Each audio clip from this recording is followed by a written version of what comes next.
You wouldn't believe how common this is for people to be on these acid blocking drugs for 20 plus years.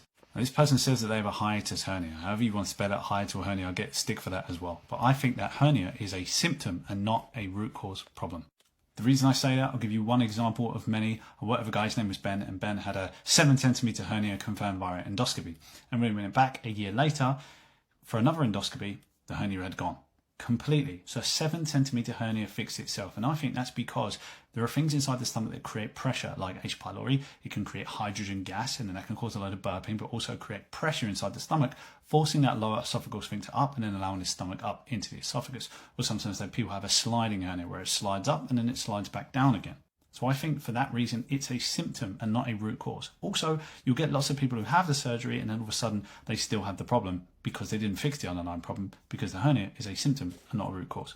If you have a hernia, I think that there are 3 things that can cause it. The first one is having a H. pylori bacterial infection and not realizing you have it. The second one is having a yeast overgrowth and not realizing you have it. And the third one is not having a gallbladder, because you end up with bile inside your stomach, and I think that can cause a hernia too. So if you don't know where to start, I'd start with the Pylopurge to rule out H. pylori, especially if you've been on long-term PPI medication, because H. pylori loves a low acid environment.